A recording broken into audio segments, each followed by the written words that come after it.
네, 굿모닝 뷰 전날 장 마감 후에 있었던 주요 기업 뉴스 살펴보도록 하겠습니다. 네, 국내 게임사 위메이드의 가상자산 위믹스가 결국 상장 폐지하게 됐습니다. 닥사로부터 유의 종목으로 지정된 지 4주 만인데요. 상장 폐지 공지와 함께 위믹스는 70% 이상의 하락세를 보이기도 했습니다.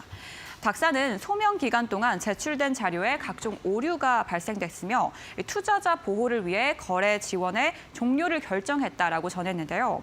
이 위믹스가 상장 폐지 처분을 받자 이 위메이드는 각 거래소를 상대로 법적 대응을 예고했는데요. 가처분 신청을 해서 개별 거래소별로 바로 잡겠다는 얘기입니다. 이 위믹스를 상장한 거래소 4곳을 상대로 상장 폐지 조치를 무효해달라는 취지의 가처분을 제기하겠다는 의미입니다.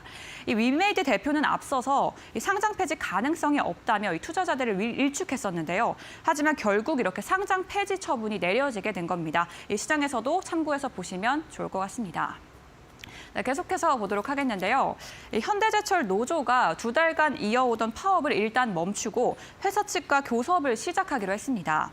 파업을 이어온 지 약 62일 만에 벌어진 일인데요. 현대제철 노조는 기본급 인상과 지난해 영업이익에 대한 성과급 그리고 특별 격려급 지급을 논의하자고 요구해 왔었습니다. 하지만 사측은 노조의 임금 협상을 받아들일 수 없어 그간 교섭이 열리지 못했었는데요. 이에 노조는 지난 9월 말부터 근무자들에게 실시간으로 파업 지침을 내리는 게릴라식의 파업을 이어오고 있었습니다.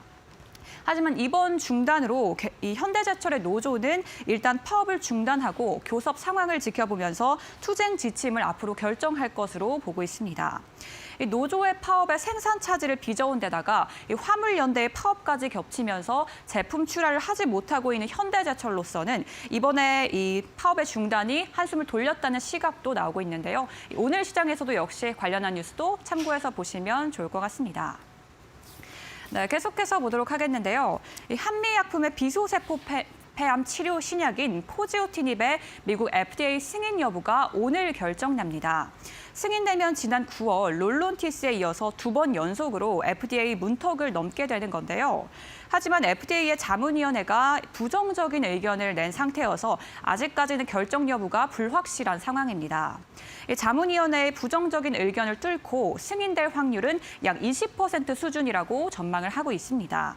이번 승인이 불발되면 이 포지오티닙은 임상 3상을 거친 뒤에 정식 승인 절차를 통해서 다시 한번 재도전에 나서게 되고요. 하지만 신속 승인을 받게 되면 이 한미약품은 약 3달 사이에 2번 연속으로 미국 FDA를 넘게 되기 때문에 더 많은 관심이 쏠릴 수밖에 없습니다. 오늘 이 한미약품의 승인 여부가 결정이 나니까요. 관련한 뉴스도 계속해서 체크해 보시면 좋을 것 같습니다. 네, 다음 뉴스도 같이 확인해 보도록 하겠습니다. 4년 만에 월드컵 개막을 앞두고 이 유통업계가 축구 마케팅에 한창인데요. 전날 밤에 있었던 대한민국과 우루과이의 첫 경기를 앞두고도 이 집에서 관람하는 응원족들을 공략하기도 했습니다. 무엇보다 이 월드컵 경기의 대부분이 한국 시간으로 밤에 열리기 때문에 다양한 할인과 함께 풍성한 먹거리로 고객 공략에 이제 박차를 가하고 있는데요. 대형마트들은 너도 나도 앞다퉈서 먹거리 행사를 준비 중에 있습니다. 롯데마트와 이마트 그리고 홈플러스와 편의점까지도 뛰어들고 있고요. 이커머스 업계도 관련 프로모션을 준비 중에 있습니다. 이 월드컵은 고물가로 얼어붙은 소비 시장을 녹일 수 있는 돌파구가 될 수 있다는 관측도 나오고 있는데요. 이 스포츠 행사는 보통 유통업계의 가장 큰 호재로 꼽히는데 우리나라의 대표팀의 성적에 따라서 경제적인 효과가 좌우될 수 있다는 시각도 나오고 있습니다. 월드컵 시즌에 맞춰서 관련한 내용도 참고해 보시면 좋을 것 같습니다. 지금까지 굿모닝 뷰의 김예솔이었습니다.